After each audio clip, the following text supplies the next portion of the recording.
Hi, my name is Michael Aidoo and I welcome you to AAU Talks on AAU TV, powered by Association of African Universities.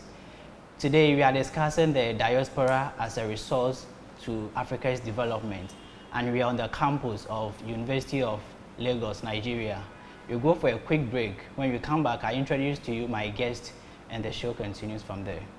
University of Lagos took up with 46 pioneering students in the Faculty of Law and 28 in the medical school.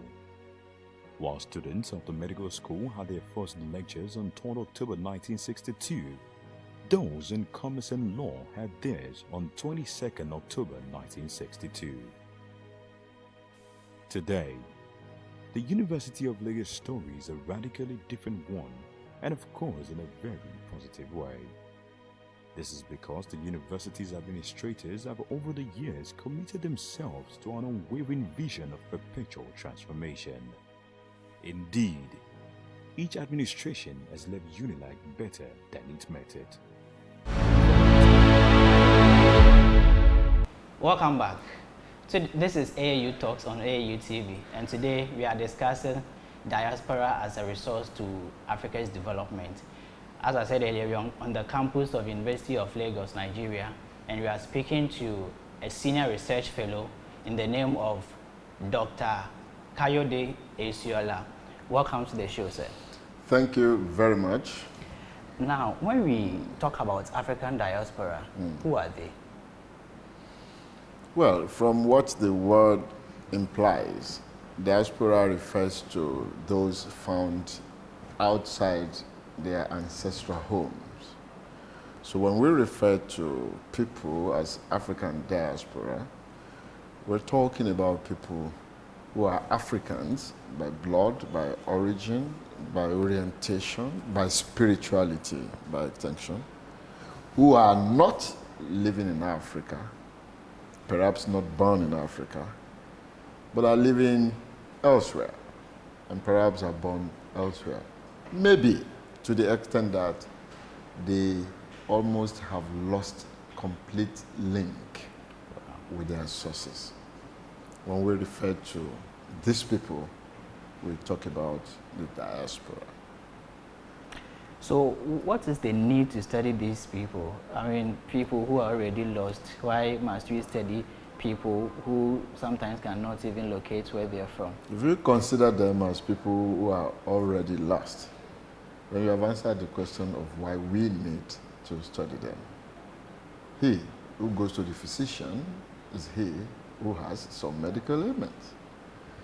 That people are Africans by origin, by creation, and that by accident of history, it could be social splitting, it could be colonialism, it could be slavery, it could be voluntary migration, it could be any other factor. For any of these reasons, these people have found themselves in other parts of the world where they did not originate from.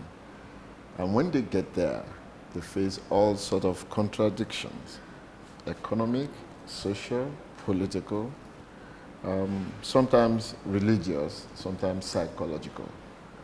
How are they coping? What have these conditions and contradictions that they have faced or they are facing? How are they impacting upon them, upon their productivity, upon their personality, upon Africa as a continent, and upon what globalization has now decided to call global governance? Because the world is one now. What affects one indirectly affects the other. So because of this series of contradictions and manifestations that will inevitably occur when you are outside your own land, there is need to study them. In other words, you may want to know why they are there and what they are contributing to that place. And that may also provoke the question, if they had been here, contributing what they are contributed, what they are presently contributing over there, contributing that in their homeland, would they have made any difference? Will Africa today have remained what it is, or something else? There are so many questions that can arise when you talk about people who are not in Africa but are in diaspora. So there is always the need to study them at all times. Yes, I was coming to ask you how difficult is it for them to locate their roots. But since you mentioned that some even, some of them are even lost, then I just imagine how difficult it will be. But what accounts for that difficulty? Well, I didn't use the word lost. Maybe dislocated, maybe not lost. If you use the word lost, you are simply implying that there is no probability of tracing where they are. I think they are dislocated. Since you haven't been able to trace where you are lost. Well, I think they are dislocated, okay. But the fact that they have the consciousness that they belong to Africa by root, by spirituality, by ancestral origin, still gives us a glimmer of hope. So, how will they locate Africa? The only way to locate Africa is by thinking Africa, is by doing Africa, is by idealizing Africa, is by researching into Africa, so as to be able to answer the series of questions that make them get dislocated in the first place. If we, as Africans, decide to explore systematically and epistemologically the issues around the people outside Africa, we will not find it difficult in any way to make them trace their way and then come back to Africa to contribute their quota. You mentioned the consciousness of them to locate their roots. So, will I be right to predict that those who have not made any conscious effort to locate whether, in fact, even those who haven't agreed or accepted that they are from Africa, but everything shows that they are from Africa, can they also be classified as the African diaspora? There are two things here. Consciousness that you are African is one. Making conscious effort to return to Africa or to identify with Africa is another one. And I'll start with the first one. Because you can never be what you are not, every child of African descent knows that he is African, is conscious that he or she is African wherever he or she lives in any part of the world. However, many socio-economic and global hegemonic peculiarities may dissuade some of them from identifying with Africa. Because today, what is propagated across the world, especially by the Western media, is that Africa is no place but that of sorrow, tears, and blood.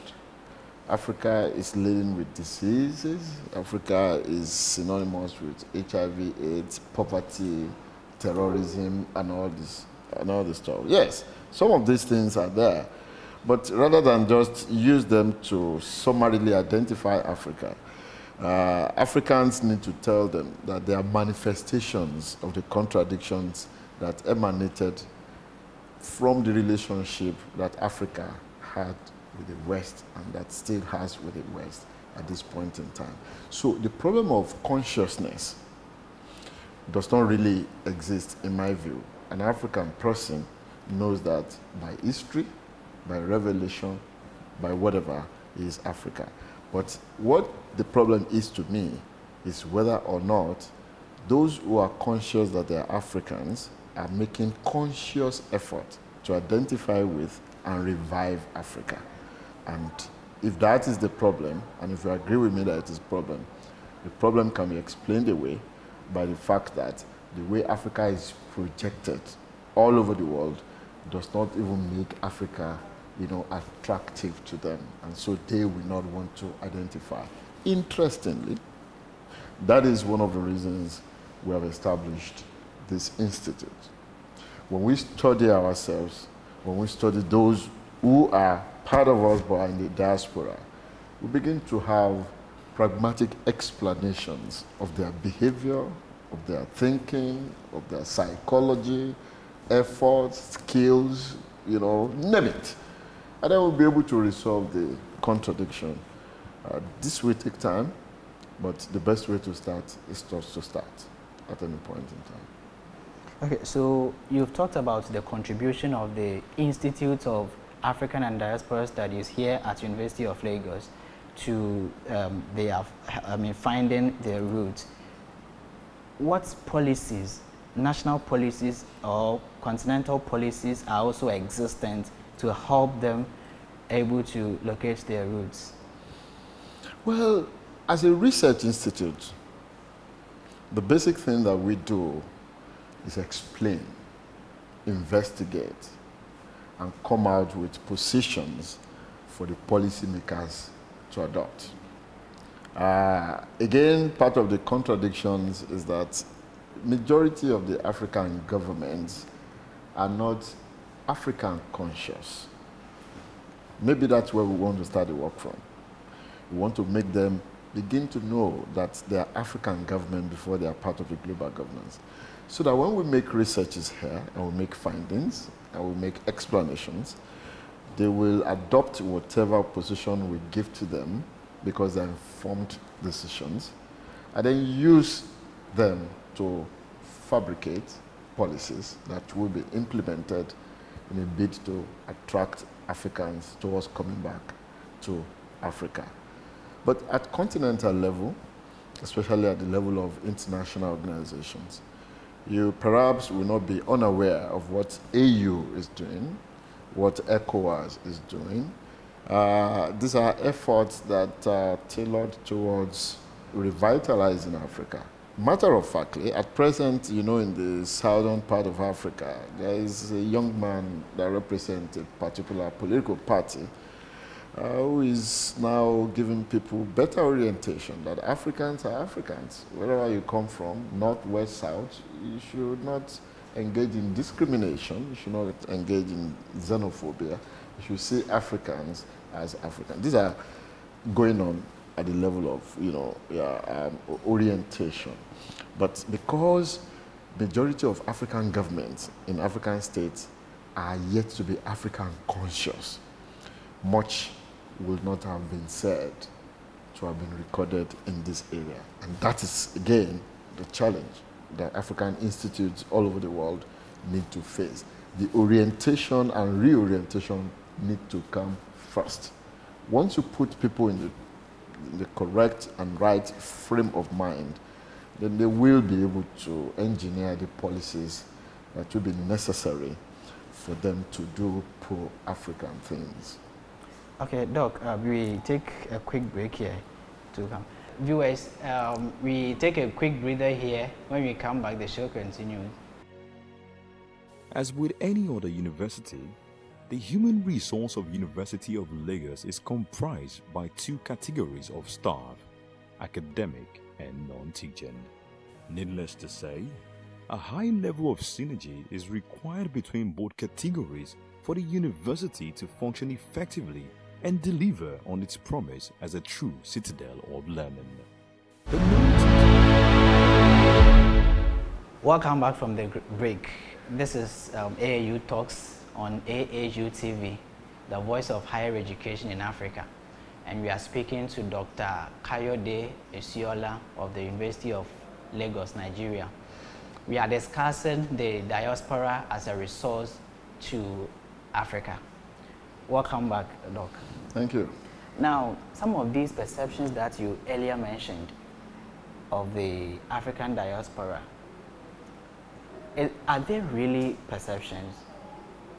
Are they not a reality? Well, there's a very thin line between perception and reality. Once you have human societies, 99% of things you call realities will come from perception. Having said that, at the level of theory, what is clear is that the African diasporas have feelings about Africans at home. And they have genuine reasons to feel the way they feel. Some of them will say that Africans at home do not care about the Africans in diaspora. Some of them will even go to the extent of arguing that they sold their fathers and forefathers into slavery, especially if they are carried away by the history of slavery as perceived and written by the Europeans for the purpose of divide and rule in Africa. So, whether you look at it as perception, whether you look at it as reality, the fact is that society must be governed by the two at any point in time, and they exist de facto. What is important for us to be delving into, to be solving this time, is to dislocate the wrong perceptions about Africa. Perceptions, real. We dislocate the perception. If they are real, and they are real in the negative, antithetical places or positions, we also dislocate the reality. So whether it comes from the angle of reality or perception, the duty, the function of an institute like this is to develop theses, theories, positions that will dislocate whatever, whether in form of reality or perception, that is antithetical to African development. However, we need to mention that African diaspora is a great resource to African at home. Resource could be economic. I mean, given what you have in Africa today, people are now talking about the impact of repatriation into Africa. That could have certain economic advantages. You can also talk about psychological advantages. There was an African son who lived in Africa and who called himself the African president. And I'm talking about Fela Anikulapo Kuti of Nigeria. If you studied his history, he was a young man like any other person, born into a Christian family, regimented human being. But until he went into the diaspora and saw the secrets of Africans in the diaspora, in the positive and the negative sense. Positive in the sense that he got to know that 70% of the history of the Western world cannot be complete in terms of their development without mentioning Africa. That's a positive side dimension. Negative in the sense that he got to know that they are balkanizing African people, maltreating African people, dehumanizing African people, even in the diaspora. The combination of the positive and negative brought Fela back to Nigeria and then influenced him in the project of antagonizing the Nigerian state towards ensuring that Africans don't suffer anymore. Unfortunately, that the project of many other Pan-African scholars, including Nkrumah of Ghana, people never listened. The government never listened. And that is what you get when you look at the case of Thomas Sankara, when you look at the story of Kwame Nkrumah, when you look at the dilemma of Sekou Touré, and all other African people. Those who are pro-Africa, who are essentially pro-Africa among African leaderships, are more often than not never allowed to see the light of the day. Again, the African Institute of this century should start from there, giving the African government the orientation that government exists because of the people, primarily, before they can serve the interest of the international community. Until we do that, we may not be moving, perhaps we'll simply be perambulating. Doc, Yeah. You have agreed that the African diaspora is an asset to Africa, and you and your institute are doing so much to make sure that they come back to contribute to the GDP of African countries. And matching that against the challenges that we have in Africa, I can envisage the difficulty in what you are advocating. Am I right? Yeah, I implied in my speech that it's not going to be uhuru, it's not going to be easy. Because it's actually difficult for you to convince an African person in European diaspora today or American diaspora to return to Africa. Because what he hears, what he reads, what he knows perhaps about his African home is all negative. This is poverty, terrorism, wanton killing, as the case may be. But you and I today are sitting in Africa. I don't see the disease over you. You don't see poverty over me. I may not be as comfortable as other counterparts in other parts of the world, but it is not as portrayed by the Western world. So you see, orientation will first solve the problem. After orientation, you succeed in getting a lot of people to become interested in deliberately and obtutously studying Africa without relying on the information given by the Western world. That is the second achievement. The moment you give Africans the orientation to start on their own, conducting autochthonous, Afro-autochthonous studies about Africa, they will get to know about the realities, the real issues, as against what the Western world is projecting. So once you get them to that second stage, to me, you have a breakthrough, because they will now be leading with the right consciousness, determination, and decision to rebuild Africa, because they know that where they are hanging in between Homo erectus and Homo sapien. They are not treated as real human beings. Yeah. Exactly. You have talked about using orientation as the first tool to get them back. And orientation will also include or will use communication. And communication, they say, is the large. It is said that the battle over the human mind is largely played out in the process of communication.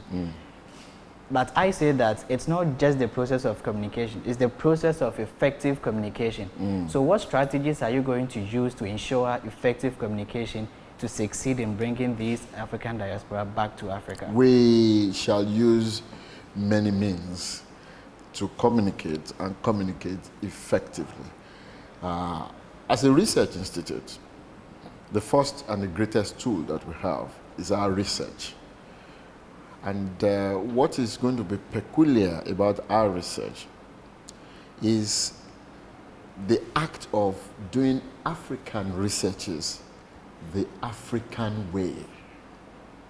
Once we're able to achieve that, okay, we will have outlets towards which we're going to communicate these researches to the African people. Again, the African way. Once we're able to communicate to them, we will be able to get feedback mechanism from them. Remember, having given them the orientation that Africa is different from what the Western world portrays it as, now they will be able to also give us feedback the African way. In other words, the Africanness, the autochthonousness, of our methodology here, that we belong here, we're doing things the African way, and we're using African ideas, methodology, and approaches to ensure that we communicate, we make it effective. Hitherto, it has been the Western world telling African stories for Africa. Hitherto, it has been the Western world doing African research for Africa.